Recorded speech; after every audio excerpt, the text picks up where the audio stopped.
Today, we're looking at 2000s thrillers that did not exactly win at the box office. But the numbers do not tell the whole story. These movies are much better than their theatrical runs would suggest. So let's start with the first one. The Yards follows Leo Handler, played by Mark Wahlberg, a young man just released from prison who goes to work for his Uncle Frank, played by James Caan, in the New York rail yards. His friend Willie, played by Joaquin Phoenix, is already part of that world, where rival companies fight for transit contracts and corruption is everywhere. Leo is trying to start over, but instead he gets pulled right back into trouble. The movie came out in 2000, but it had already spent almost 2 years trying to reach theaters.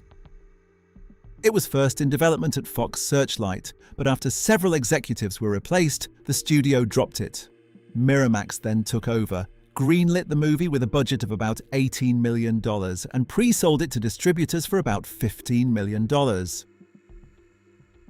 It was completed at the end of 1998, but that was only the beginning. In May 1999, Miramax ordered reshoots, and Harvey Weinstein used that as leverage. In exchange for paying for the additional filming, he forced director James Gray to owe Miramax one more movie. Gray already had one film left on his contract with the studio, so after the reshoots that became 2.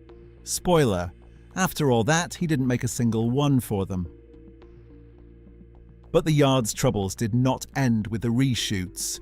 Preview audiences found the film slow and too dark, so it kept being changed, tested, and worked over in post-production. By the time all of that was done, the budget had gone about $7 million higher. Gray later said there was a director's cut, which he considered his cut of the movie. But the version released in theaters did not have the ending he wanted. When people criticized that ending, he said he learned his lesson. If he was going to be criticized, he wanted it to be for his own choices, not somebody else's. Fair enough. In the end, Miramax basically dumped The Yards.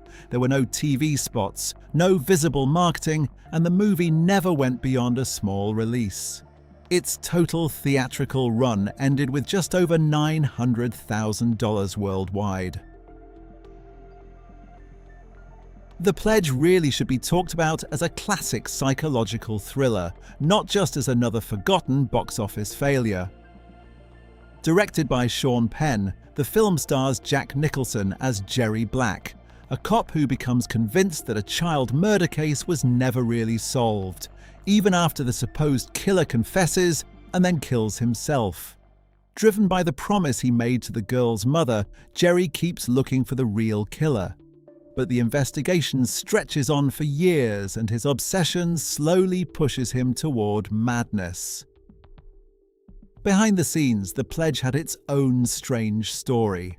The film was financed by Franchise Pictures, and when Franchise Pictures is involved, you never really know what the budget is supposed to be. The company had enough shady accounting stories for a separate video. For The Pledge, Franchise worked with the German company Entertainment, which was supposed to cover part of the production cost. Franchise head Aly Samaha reported the budget as $55 million, but the real cost was later revealed to be $37 million.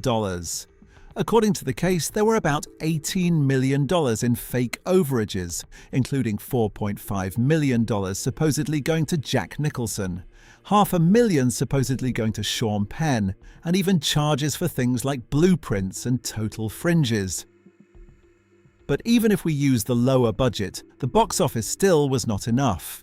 In the end, Warner Bros. Handled the release and opened The Pledge in January 2001. The reviews were decent, but it opened weakly, making just under $6 million and placing only at number 11 for the weekend. The audience simply did not show up. The Pledge never expanded much further, ending its domestic run with about $20 million and about $29 million worldwide. I think The Good Thief is one of those remakes that actually works. Neil Jordan takes Jean-Pierre Melville's Bob le Flambeur, a French crime film that later influenced movies like Hard Eight and Ocean's 11, and turns it into a modern version without losing the character and atmosphere of the original. Here, Nick Nolte plays Bob Montagnier, a crook of unclear origin who has hit another low point and starts planning one last big job on the French Riviera. The film has the setup of a caper movie where everyone is trying to outsmart everyone else. But the real reason it works is Nolte. He makes Bob feel like a role he was born to play, and even Ralph Fiennes makes an impression in a smaller part. So how did this one become a box office bomb? Once again, the studios did not exactly help. The Good Thief was originally in development at Warner Brothers, but the studio put it into turnaround in 2000. Alliance Atlantis then came in and financed the movie for about $30 million. At the time, this was basically part of their strategy, backing bigger films from directors who could appeal to international audiences. But by 2002, the company had already changed its mind, announcing that it would focus on smaller productions instead. Fox Searchlight picked up the US rights and opened The Good Thief in just 9 theaters. It did okay in limited release, but the expansion did not hold. Once the film moved to more than 200 theaters, the numbers were weak and it never went much wider. It ended its domestic run with $3.5 million. Overseas, it made only a little over $2 million. For a $30 million film, that was nowhere near enough. Spartan is a very David Mamet kind of thriller, lean, direct, and built around a plot that keeps moving. The dialogue has that specific Mamet rhythm, and the movie knows when to hold information back and when to finally let you understand what is going on. Val Kilmer plays Robert Scott, a government operative brought in after the president's daughter goes missing. He starts the search with his young partner Curtis, played by Derek Luke, but very quickly the case stops adding up. The official story keeps shifting, people around him are holding things back, and Scott begins to suspect that the search is being buried from the inside. Spartan was another thriller tied to Franchise Pictures, the same company we already talked about with The Pledge. So once again, the budget comes with a little asterisk. It was estimated somewhere between $19 and $23 million. This time the financing involved Signature Pictures and the German company Apollo Media. Again, Warner Brothers released it in the United States. The reviews were mixed. Spartan made about $2 million in its first weekend and placed only at number 10. After that, things fell off quickly. The film lost most of its theaters soon after and was pulled from release after 5 weeks. In the end, it made less than $4.5 million domestically and about $8 million worldwide. Don't confuse Running Scared with the 1986 Billy Crystal comedy. This is Wayne Kramer's 2006 thriller, with Paul Walker playing Joey Gazelle, a low-level mobster who has to find a missing gun after a drug deal goes wrong and corrupt cops are killed. And the plot is about as messy as that sounds, but in a way that fits the movie. Running Scared jumps between Italian and Russian mobsters, a Russian kid with a gun, his abusive John Wayne-obsessed stepfather, a suburban couple hiding something much worse behind closed doors, a meth lab, and even a showdown at an ice rink. It is not exactly clean storytelling, but it throws a lot at you and keeps moving. Financially, though, none of that helped. New Line bought the US rights and released the film in February 2006, 1 week after Paul Walker's 8 Below opened. The studio even launched an X-rated web game for the movie, which got people curious but did not turn them into ticket buyers. Running Scared opened against Tyler Perry's Medea's Family Reunion and Dougal, and it was basically dead on arrival.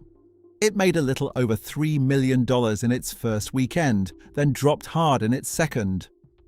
In the end, it made under $7 million domestically and only about $2.5 million overseas. So yes, it was not a big hit financially or critically. But as a nasty, overstuffed, profanity-heavy crime thriller, Running Scared at least never feels like it is holding back. And if you want the whole movie's energy in one line, there is actually a pretty good candidate. Who's laughing now, you fucking gray meat lip dick motherfucker? Bad Lieutenant. Port of Call New Orleans is worth watching for Nicolas Cage alone. Werner Herzog insisted it was not a remake of Abel Ferrara's Bad Lieutenant, and that makes sense. This film uses the Bad Lieutenant name but tells its own story about a corrupt cop in New Orleans. Cage plays Terrence McDonough, a police officer who injures his back while rescuing a prisoner during Hurricane Katrina, becomes addicted to painkillers and keeps pushing further into drugs, gambling, and abuse of power while working a murder case. But the release was a mess. Bad Lieutenant, Port of Call New Orleans cost about $25 million, and even after festival screenings and strong reviews, the major studios still passed on it.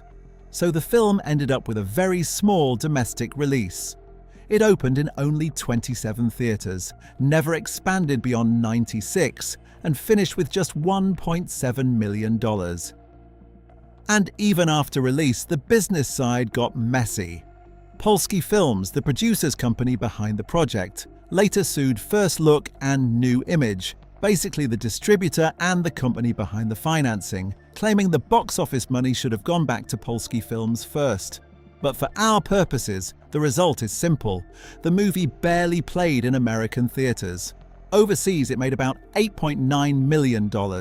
Put together, that still was not even half of its budget. Zodiac is the one I left for the end because at first glance, it does not really look like it belongs here. It made more than $80 million worldwide, so calling it a box office bomb sounds a little dramatic. But then you look at the budget, and the picture changes.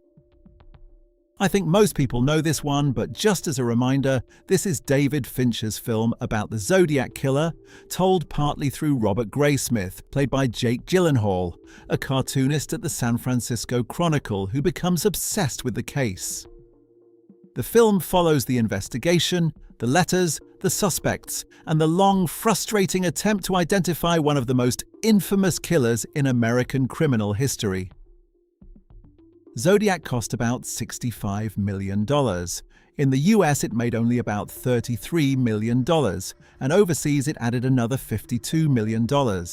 So yes, the worldwide number does not look terrible at first, but $33 million at home is still low for a major David Fincher thriller, and the studio does not just get every dollar from overseas ticket sales back in its pocket. So at best, Zodiac probably only crawled close to covering its budget. So what happened? The film was supposed to come out in fall 2006 and play as a major awards contender.